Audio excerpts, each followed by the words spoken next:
Gente, eu vou agora apresentar a nossa próxima palestrante, é a professora Marilene Matos, ela é advogada, mestre e doutoranda em Direito Público pelo IDP, Instituto Brasiliense de Direito Público, é professora universitária e presidente da Comissão Nacional de Direito Administrativo da Associação Brasileira de Advogados.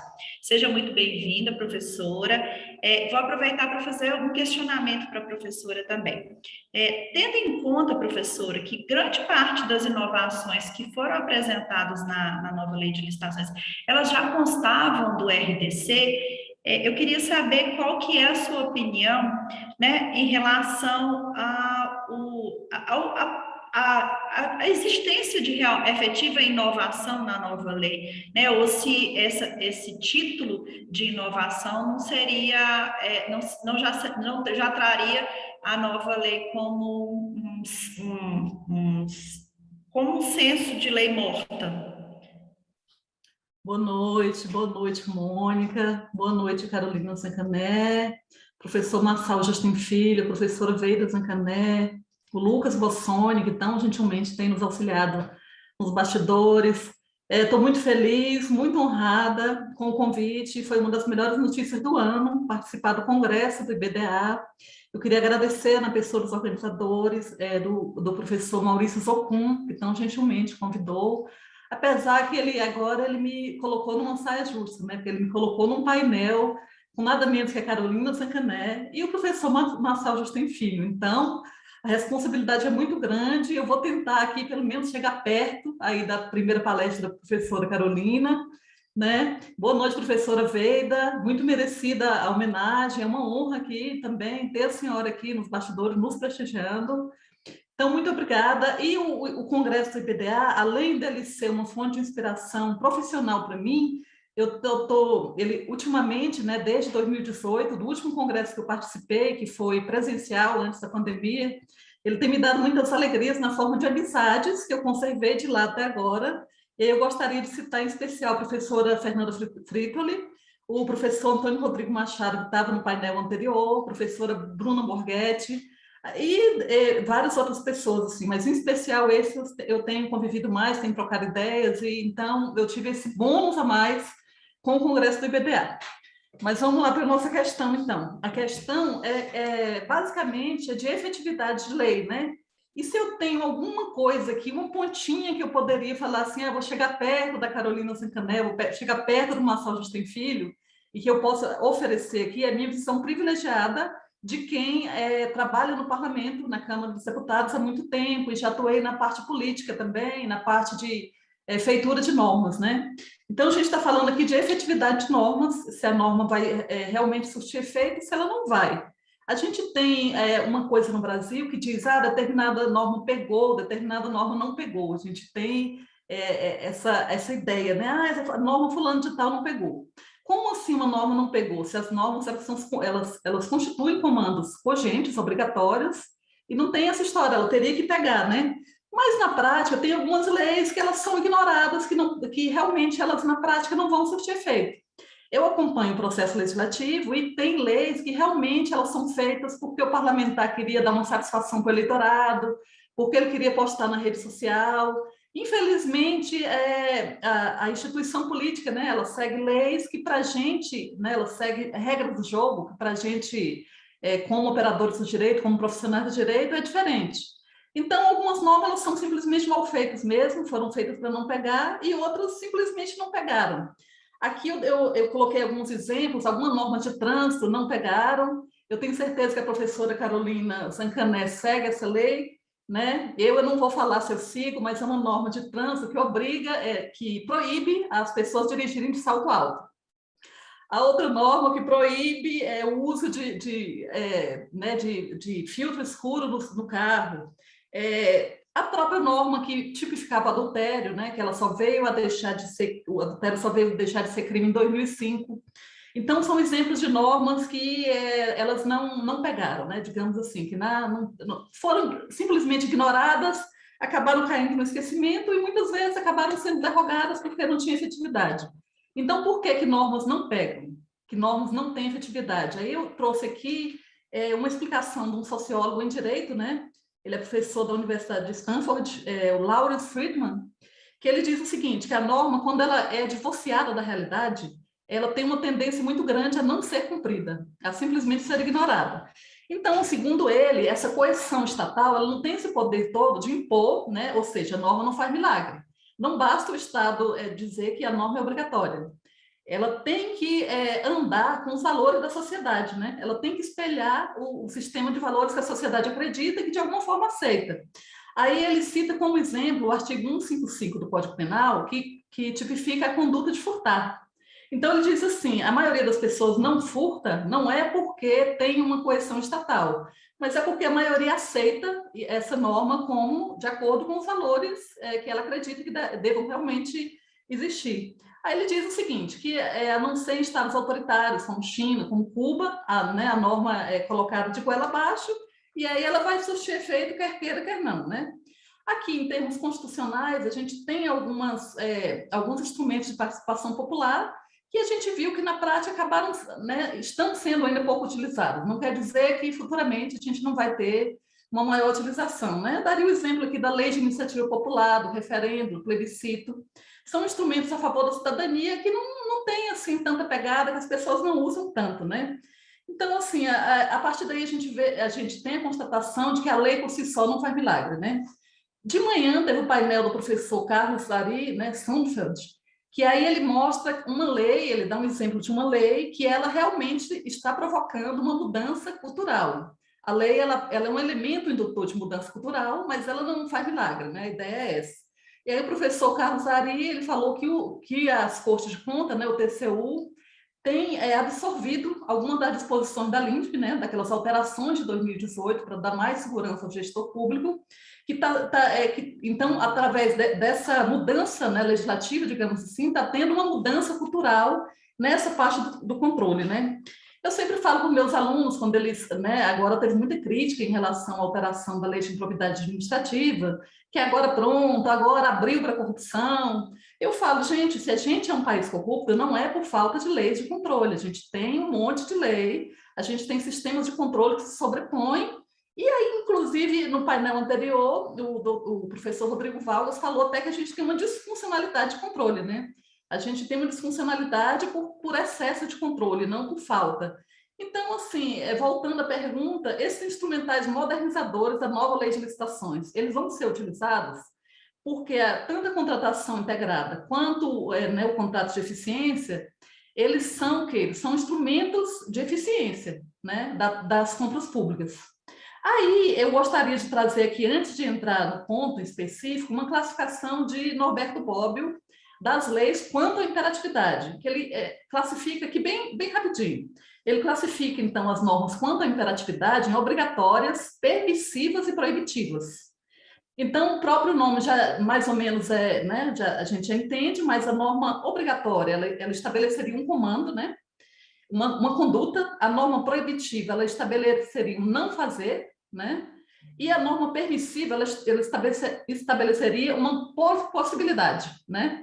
Exemplificando, a gente tem uma possibilidade de fazer um contrato de doação, mas a gente não é obrigado a fazer. Então, você pode passar a vida inteira sem nunca fazer um contrato de doação, se você não quiser, né?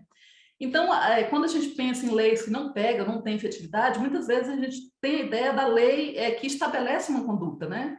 Estabelece um fazer. E a gente nunca pensa na lei que coloca possibilidades como uma lei que não pegou, né?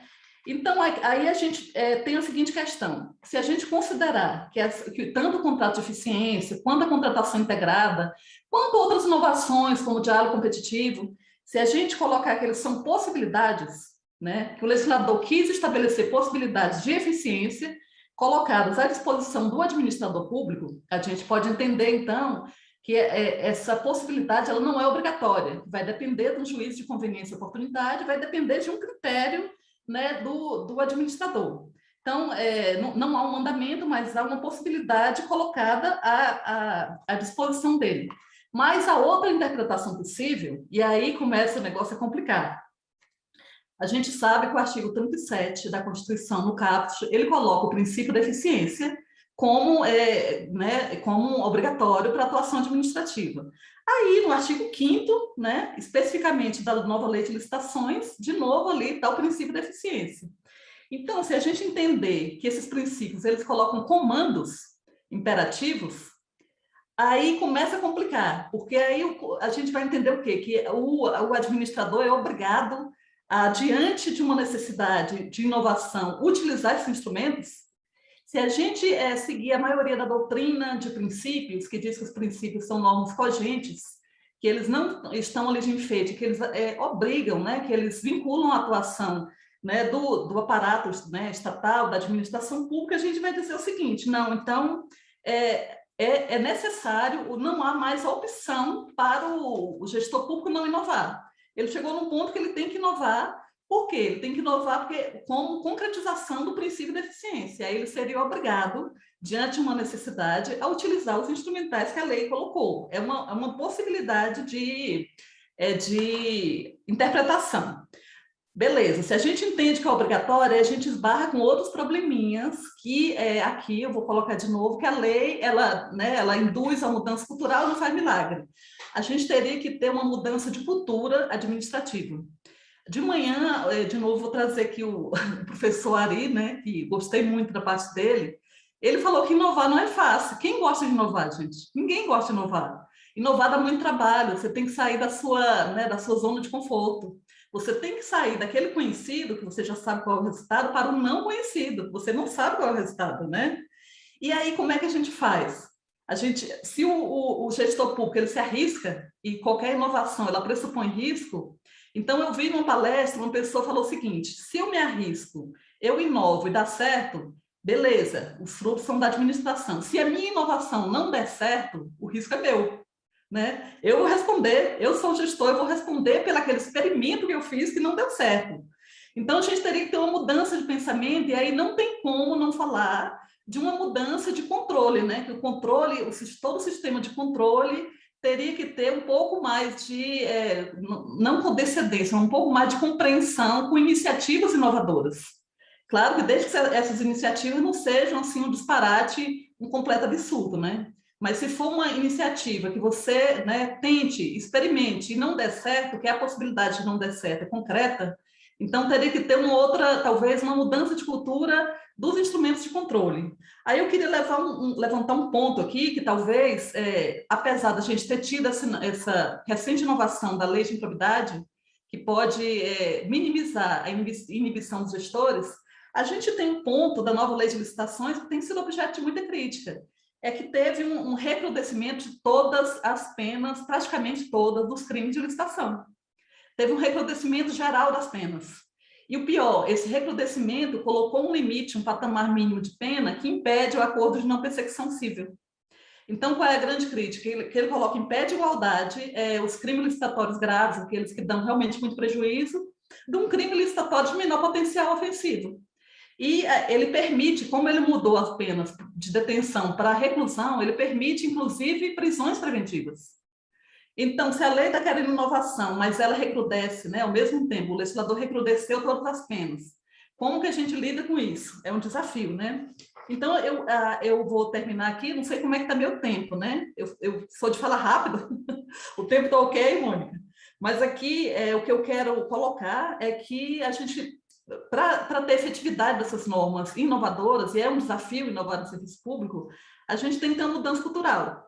E aí eu vou trazer aqui, né, para vocês, eu tenho estudado o livro do professor Rodrigo Vargas, Direito Administrativo do Medo, eu acho que agora praticamente esse livro já entrou para a história administrativa brasileira, né? E ele é um clássico. Então, como você tem um direito administrativo do medo, com paralisia dos gestores, com fuga da responsabilização, é um grande desafio casar esse tipo de administração pública com administração pública inovadora, né? Isso só um dos elementos, né? Porque o próprio estímulo para inovar no setor público ele é menor, você tem que lidar com amarras burocráticas. Eu já vi pessoalmente na minha carreira gestores de pessoal dizendo que vão indeferir pedido, mesmo sabendo que tem fundamento. Ele indefere e fala assim, deixa a pessoa ir na justiça. Quando tiver uma decisão judicial, eu libero, que aí eu não tenho qualquer risco de ser responsabilizado. Então, como que a gente casa isso com inovação? né, como que a gente vai conseguir diminuir essa disparidade, né, de poder de inovação do aparato administrativo com o setor público. E, ao mesmo tempo, a gente tem mandamentos, né, a gente tem princípios que estão vinculando as compras públicas. Então, assim, eu sei que eu dei muito mais dúvida, muito mais provocação do que respostas para esse, né, para o problema. O problema é complexo, requer uma mudança cultural, né? Então, assim, a gente está engatinhando, né? Carol falou aí do Marketplace, que também é uma iniciativa ousada, que a gente não sabe como é que vai ser implantada ao longo do tempo, mas o desafio, né? Termino dizendo que o desafio é muito grande. Eu queria falar sobre inovação, colocar aqui uma frase que eu separei, que é do Steve Jobs, que ele falou o seguinte para o CEO da Pepsi, né? Quando ele propôs que ele assumisse a Apple, ele falou assim: você vai passar a vida inteira vendendo água com açúcar, né? Água com açúcar, na verdade, a essência da Pepsi, né? Ou você vai mudar o mundo, né? Então, acho que o momento é de escolha, né? Um momento crucial. E daí também o grande método, né, desse evento, que ele está justamente focando na inovação, na administração pública. É um desafio enorme. Parabéns, né? Em primeiro lugar, Lincoln, a pergunta é bastante pertinente. Antes de responder, eu queria trazer aqui um pedaço da letra do Chico Buarque, Fado Tropical, que diz o seguinte: se trago as mãos distante do meu peito, é que há distância entre intenção e gesto. E se o meu coração nas mãos estreito, assombra-me a súbita impressão de incesto. Por quê? Porque, mais ou menos, eu acompanhei essas discussões lá no Congresso, é como se fosse um tabu, um incesto, uma conversa da iniciativa privada com a administração pública. Então, nessas discussões, o que é que se falava? Não, a gente precisa dessa comunicação, a gente precisa se comunicar com a administração pública e sem correr risco. Se a gente não tiver um dispositivo na lei, né, colocando essa conversa né, em termos já previstos na lei, o que é que vai acontecer? Ah, estava conversando com o dono da empresa tal, está tendo direcionamento. Então, aí o que é que se pensou para diminuir essa assimetria de informação, né, para a administração e colocar, né, trazer para dentro de si a expertise da iniciativa privada. Então, para isso se imaginou essas duas soluções, que foi o diálogo competitivo, né, que tem aquela fase de diálogo preliminar em que os interessados, né, vão oferecer soluções para um determinado problema, né, uma solução inovadora. Aí a gente tem uma licitação mesmo, né? Ou, conforme a Carol já tinha, né, explicado, a gente tem um procedimento de manifestação de interesse chamado, né, o PMI, né, que é como é que fala? É um instrumento auxiliar, né, das licitações, que aí não é uma licitação em si e tem essa desvantagem de realmente a empresa ter que trabalhar, ela ter os custos, né, de trabalhar numa solução inovadora e não ter a garantia que depois vai haver o procedimento licitatório. Então, esses dois instrumentos, eles foram pensados justamente para evitar isso que você está falando na sua pergunta, né? Evitar que isso seja visto como direcionamento em uma possível futura contratação. Inclusive, numa das aulas que eu estava dando sobre essas duas possibilidades, né, a gente aprende muito com os alunos, né? Impressionante, porque teve uma aluna que falou assim: professor, mas esse diálogo já acontece. Né? Quantas vezes, aí ela falou que trabalhava muito tempo, né, no departamento de licitação, quantas vezes a gente não sabia direito o que ia licitar, chamava a empresa para conversar. Então, esse diálogo, já existe esse diálogo já. Então, o que está acontecendo agora é tornar esse diálogo, colocar ele regulamentado dentro da lei, incentivar mais essa cultura, porque, na verdade, também para licitações mais complexas, a gente já tinha a possibilidade até de audiências, né, de consultas públicas. Então, assim, é mais um instrumento para diminuir a disparidade, a assimetria informacional entre a administração pública e a iniciativa privada. E aí, a Carol já falou, né, mas tem um dispositivo ali, eu até anotei aqui, eu acho que é o artigo 81, né? O artigo 81, parágrafo 4º, né, que diz que pode ter o procedimento de manifestação de interesse exclusivo para startups. Então, a sua preocupação agora, ela está sendo tratada pela nova lei de licitações de forma a realmente evitar justamente que seja visto como um direcionamento, né? Uma conversa entre representante de empresa e não sei, de repente alguém, né, que cuida lá das licitações, um servidor público que cuida dessas licitações. Mas era isso que eu queria complementar, Mônica. Ah, perfeito, Marilene. Aproveitando que você se manifestou, Marilene, eu queria colocar uma pergunta para você. A gente está falando aqui de concertação, mas, né, em relação à administração pública e o particular, e eu queria saber a sua opinião em relação a uma concertação, em relação aos entes públicos, quando a gente fala do PNCP, né, o painel nacional de compras, de painel nacional de contratações públicas.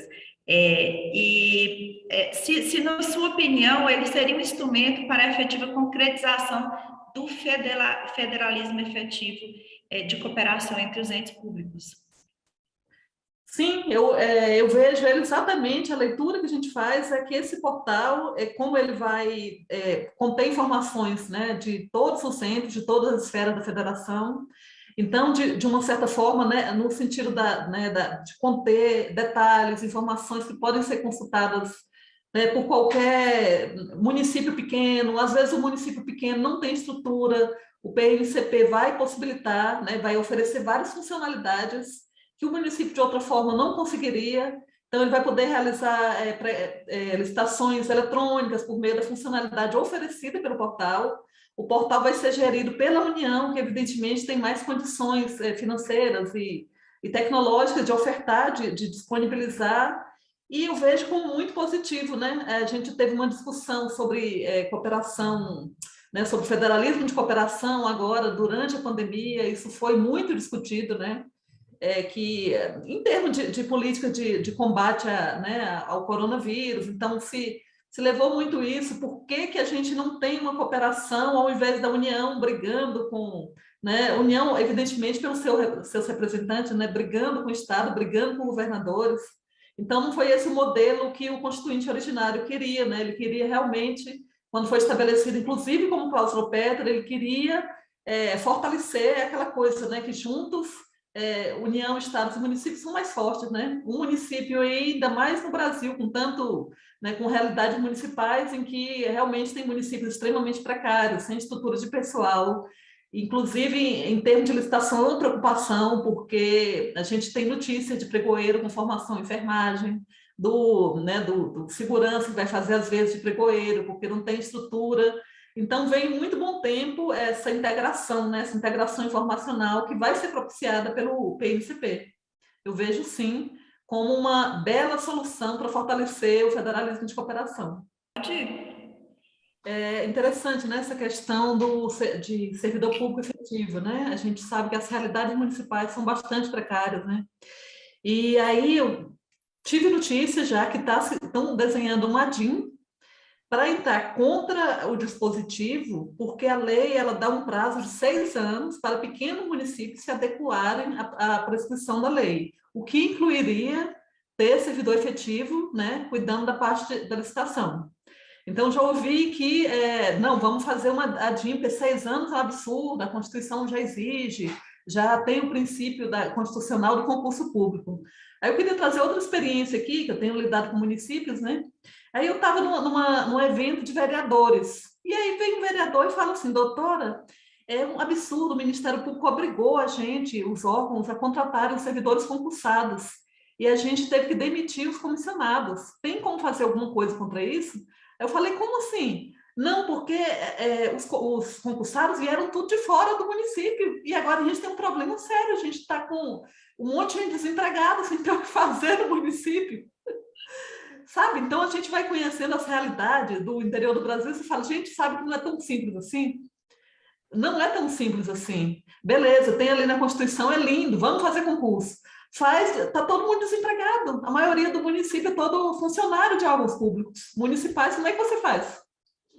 Bom, eu queria começar minhas considerações finais dizendo que eu estou muito aliviada, que eu nem acredito que eu sobrevivi a um painel com a professora Carolina Zancana e com o professor Massal, sob os olhares da professora Veda. Então, depois disso, eu acho que eu estou preparada para um tufão, para uma tempestade, para qualquer coisa. Sobrevivi. Agradecer muito essa oportunidade de estar aqui. Realmente foi muito engrandecedor, foi maravilhoso participar, né? E dizer que eu sou otimista, eu acho que a lei vai sim induzir uma mudança cultural, acredito nisso, Eu vejo essa mudança cultural lá dentro da Câmara dos Deputados. O controle social ele está cada vez mais sufocante, no bom sentido. Então, o parlamentar ele recebe mensagem pelo direct do Instagram, e aí ele posta um vídeo rapidinho, chega, tem a like, o pessoal está começando a se atentar. Então, acredito nessa lei como um indutor da mudança cultural. Eu sei que as realidades são muito diferentes, mas eu sigo otimista. Pode demorar um pouco, mas ela pode ser o primeiro passo para essa mudança que a gente deseja, né? Para esse controle, para essa maior participação da sociedade nos negócios públicos.